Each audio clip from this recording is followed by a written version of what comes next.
بسم الله الرحمن الرحيم، وبه نستعين، والصلاة والسلام على أشرف المرسلين سيدنا محمد عليه أفضل الصلاة والسلام. ازيكم يا حبايبي؟ عاملين ايه؟ يا رب تكونوا في أتم صحة وأحسن حال.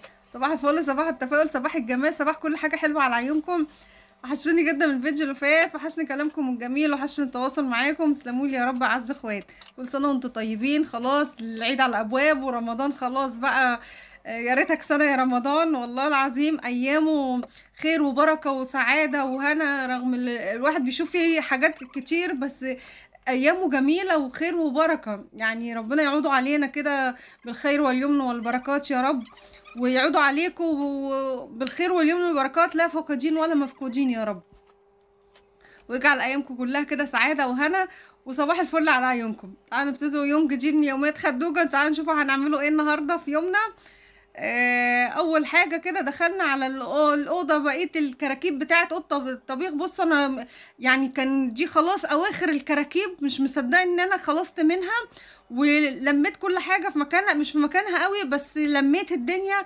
مطرح ما كانت الحاجه متنطوره في البلكونه وفي هنا. وبصوا كانت منظر الاوضه كان منظرها يخوف. فهنا ما كانش وقت بقى اطلع الحاجه تتشمس ولا حاجه، بقى كنت عايزه الم الدنيا وعايزه اخلص من الكراكيب دي، عايزه اغمض عيني وافتحها الاقي الكراكيب دي انتهت كده من قدام عيني ومشت من قدام عيني. ف الباترينا دي بصوا كل ما يعني انا افضيها من الهدوم واحط عليها حاجات، يومي حط عليها مفارش وحطيت عليها كام تحفه كده، كان منظرها حلو قوي. جوزي مصمم يحط فيها بناطيل وحاجات ايه وهدوم وتيشرتات، ويستسهل يفتح الدولاب وايه يحط فيها الحاجات بتاعته هنا. يقول لي لا سيبيها، انا عايزه في الباترينا دي. فاقول له شكلها حلو، يعني لو حطينا فيها مثلا كم مفرش وكده. انا كنت مخليها شكلها جميل اول ما فتحت الاوضه هنا بتاعت حماتي، وكنت مخليه الدنيا كانت شكلها جميل جدا. فما صدقت ان هو ماشي بقى، رحت مفضياها، حطيت الهدوم بتاعته في الدولاب ورحت مفضياها، وقلت بقى ايه بتدي منظر حلو للاوضه.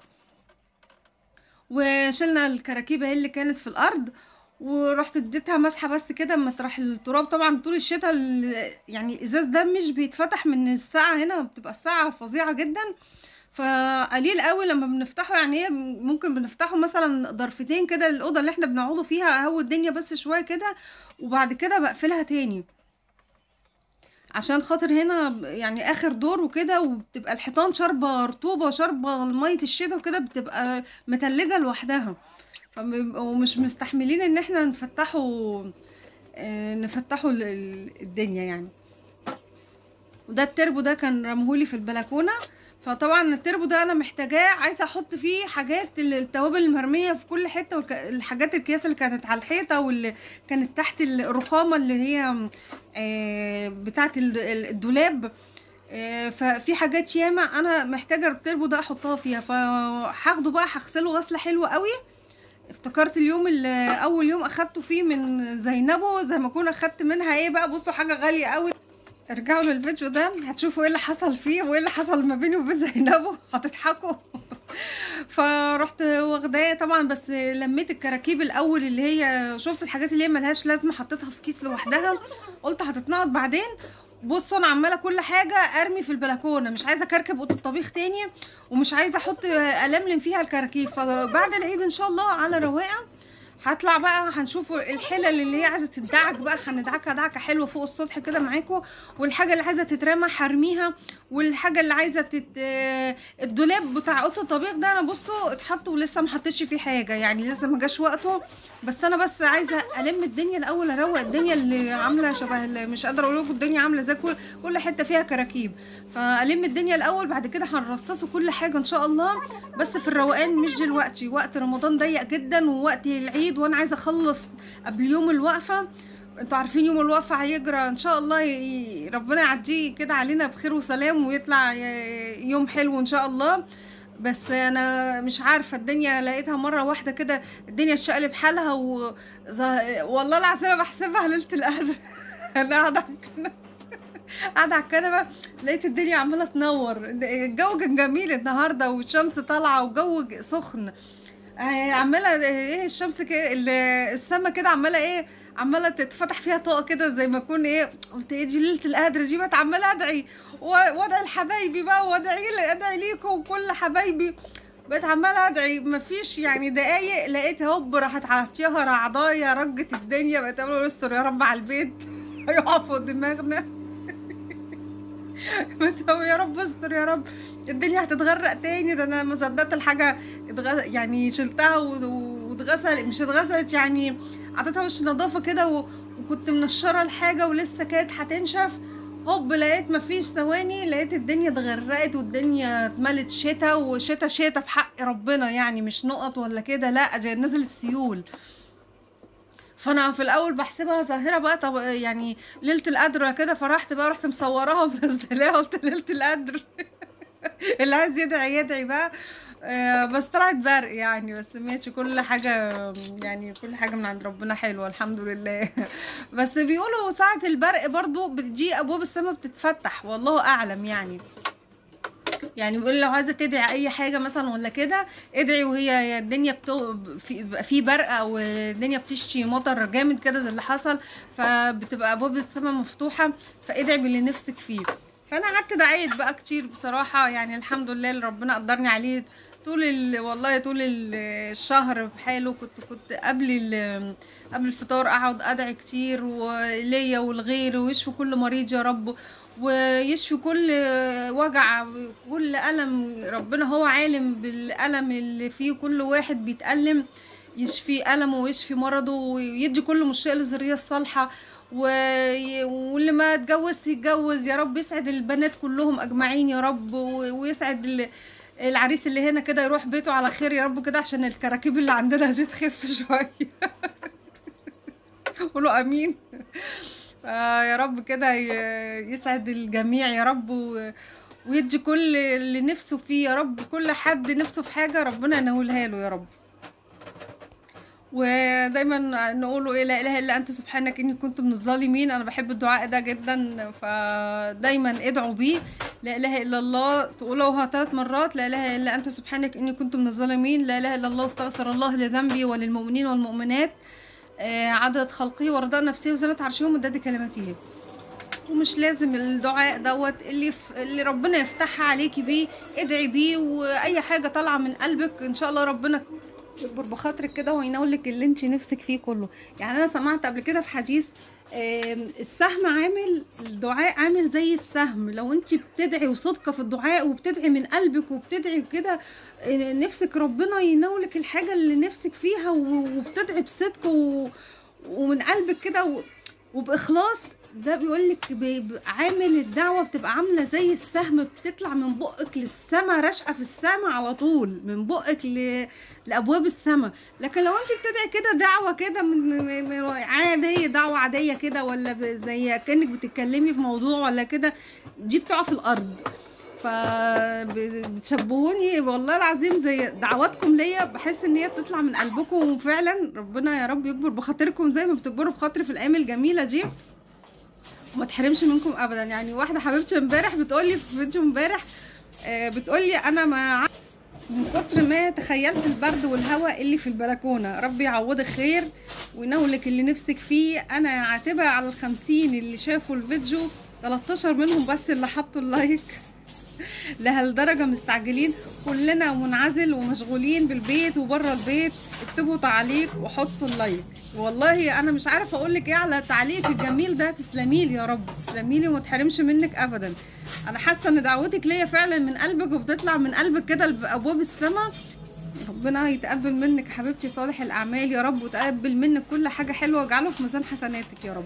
تسلموا لي يا رب كلكم حبايبي، وكلكم ما تحرمش منكم ابدا. نيجوا هنا بقى لأوضة الكراكيب دي، خلاص شلنا الكراكيب اللي في الارض، خلينا مع الفيديو بتاعنا. شلت الكراكيب اللي كانت في الارض دي كلها، حطيت كل حاجه في مكانها، مش في مكانها قوي لحد بس ما هفرش حاجه في الدولاب.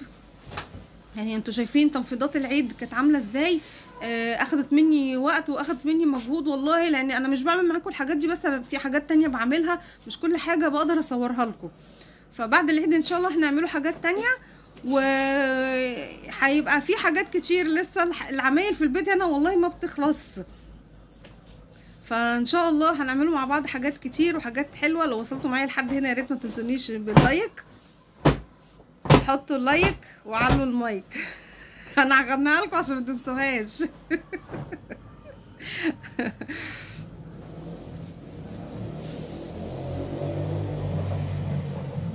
جبت ملاية نضيفة بقى هنا وفرشتها في السرير.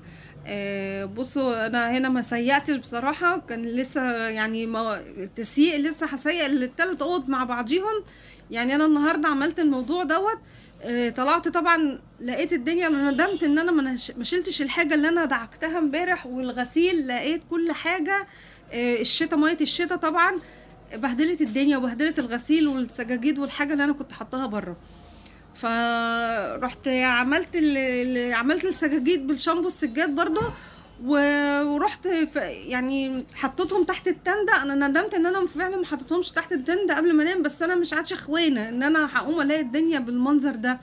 يعني من عزم الشتاء صحيت من نومي على الهبد والرزع في التندة وشتا جامد، مش شتا اي شتا. فندمت ان انا ما حطيتهمش تحت التندة. قمت لقيتهم مليانين ميه.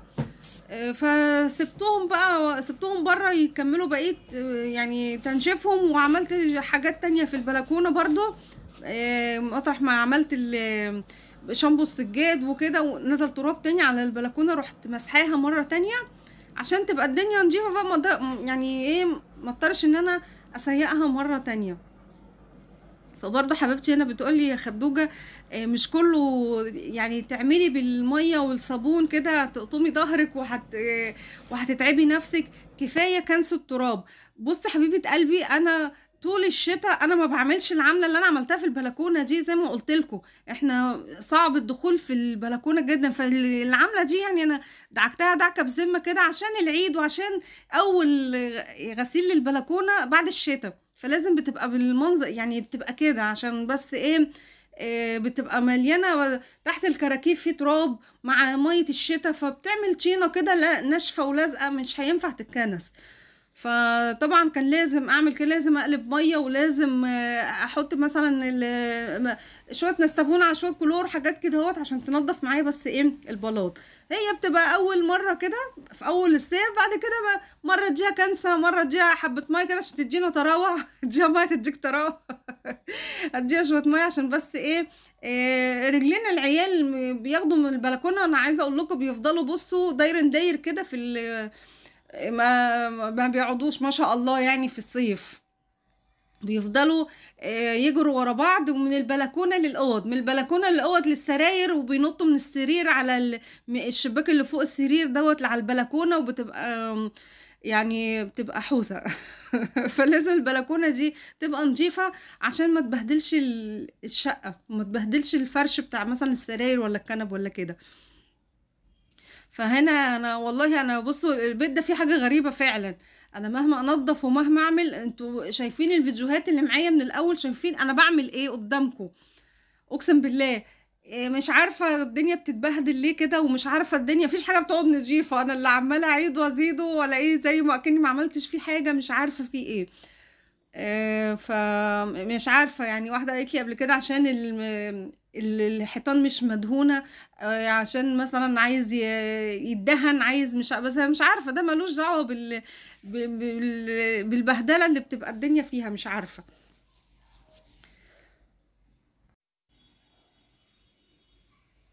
رحت غسله التربو ده بقى هيلم لي حاجات كتير قوي من الحاجات المتبحترين في كل حته، من في رز وفي مكرونه وفي حاجات بهارات، حاجات كتير قوي. انا يعني بحب حاجه البهارات تبقى في البيت. والحاجات اللي هي العطار اللي زي مثلا ايه، ورق الجوافه، القرض، الشيح، الحاجات اللي هي البابونج. يعني ده لوحده، ده لوحده اللي هو شيح البابونج غير البابونج التاني. بحب الحاجات دي دايما للطوارئ. الريحان، بص البابونج والريحان دول مع بعض مش قادره اقول لكم دول سحر. ما تاخدوا منهم يعني حبه من هنا وحبه من هنا وتعملوهم كشري، دول سحر لتهدئه الاعصاب وللغازات ولانتفاخات البطن طبعا. لو عندك ارق، حلوين لحاجات كتير. فانا بحب الحاجات اللي هي دي قوي، واللي هي حاجة العطارة دي. ما ما احبش البيت يبقى مقطوع منه الحاجات دي، ايه، ينسون، شمر، كمون، الحاجات دي. عيل لا قدر الله عنده شويه مغص، ساعات جيراني عندك شويه كمون يا شويه ينسون يا خدوجه، عندك مش عارفه ايه، بيقولوا لي خدوجه، خلاص محد ناسه اسم غدا ده خالص. اقسم بالله في اول رمضان، عشان يعني انا بتصل بحبايبي، فاللي بنسى اتصل بيهم، فيوميها بيتصلوا بيا كلهم: ايه يا خدوجه، عامله ايه يا خدوجه، مش عارفه. قلت لهم يا جماعه غدا دي راحت فين يا جماعه، في ايه؟ كتر ماما بيتفرجوا على الفيديوهات وعجباهم بقى ويقعدوا يزيدوا فيها، فخلاص خدوجه دي هي بقت الاساس، وغدا دي راحت عليها بقى خلاص. حتى نصرة، بنت جارتي بنت ام ميد يا خدوجة مش عارفة ايه، يا خدوجة، خلاص اخدوا على خدوجة، مش عارفة انا عملت في نفسي ليه كده، بس ماشي الحال. يعني بيقولوا لي: انت ليه صممتي على خدوجة دوت، وكان اسمك ماله؟ قلت لهم والله مش عارفه، هي الاول كانت القناه كده قلب على كوميدي شويه، وكل اللي حتى انا كنت في الاول خالص حتى صوره خالتي نوسه في اللوجو بتاع القناه، كنت حاطه صوره خالتي نوسه اللي هي الهنيدي. وكان كل يقول لي: احنا والله احنا بنضحكوا ضحك لما بنسمعوكي، احنا مش عارفه ايه فقلت لهم يلا انا هقلبها كوميدي، بس لقيت نفسي مش مستمره في الكوميدي معايا، انا محتوايا مش كوميدي، فقلبت معايا على روتينات بقى. فبعد ما مع ان كانت في الاول كانت القناه ناجحه، كانت المرتفعه، بعد كده ايه، حبه في حبه لقيتها نامت، وفيديو كده وفيديو كده. والله الحمد لله على كل حال، يعني الحمد لله. انا كنا خلصنا التربو، نشفته تنشيفه حلوه بقى، قلت ايه عشان يعني قلت هسيبه شويه وهرجع لايه ارص فيه الحاجه، بس للأسف نسيته في البلكونة. يعني على طول الزهايمر شغال زي ما يوميها بليت الحلبة، قلت ساعتين كده ولا حاجة بعد السحور هدخل انبتها، نسيتها في المية. ولأجل الحظ كانت الكروانة اللي انا نقعها فيها كانت مخرومة، بس الحمد لله المية صفت منها. لولا كده كانت مزلقت وكانت باظت، لو فضلت المية فيها لحد الصبح. بس نبتت بسم الله ما شاء الله، والله يعني ربنا طرح فيها البركة، وبقت جميلة جدا. فدول انا سبتهم بقى، نسيت التربو في البلكونه، قمت لقيته متغرق بعد ما نشفته بقى وخلاص. فقمت لقيته متغرق، نشفته من تاني وسبته بقى ايه يتهوى كده. العلب دي بقى بصوا، انا السنه اللي فاتت كنت جايبه كوبايات البلاستيك اللي هي الطويله بتاعت العصير القصب والحاجات دي، كنت جايباهم وحاطه فيهم الحلبه، كانت منظرها تحفه. قصيت بقى لما اتنبتت وخلاص يوم الوقفه قدمتها لهم، يعني نفسي ترجعوا لليوم دوت، هتشوفوها هيعجبكم قوي. فانا ما كانش عندي بقى كوبايات من دي، فانا لقيت العلب دي بتاعت يوميها برضو كان فيها بسكوت، انا ما بحبش ارمي الحاجات دي بصراحه، بعوزها لاي حاجه، بعمل ساعات فيها جيلي، بعمل فيها مهلبيه، حاجات من دي للعيال، فما بحبش ارميها. فجينا رحت مخرماها، قلت تعمل يعني تدي اي شكل كده، هو ايه حاجه جديده للاطفال، هما بيحبوا اي حاجه شكلها غريب. فيوميها لما دخلت لهم بقى بالحلبه كده وهي واقفه في الطبق، بقوا مستغربين: ايه ده اللي انت عاملاه لنا ده، ايه ده انت عاملاها ازاي، قولي لنا الطريقه. بقوا كلهم ايه مستغربين منظر الحلبه، اخده بقى رسمه الكوبايه، كان منظرها حلو قوي قوي. فانا دي انا ايه عملتها بعد ما كانت نبتت شويه، قلت مش مشكله، وتغطيهم بقى باي قماشه عندك تكون نضيفه، ويعني كل كام ساعه كده تدخلي ايه ترش عليهم شويه ميه. وده كان اخر الفيديو بتاعنا، يا رب يكون عجبكم النهارده، يكون خفيف على قلبكم، والسلام عليكم ورحمه الله وبركاته.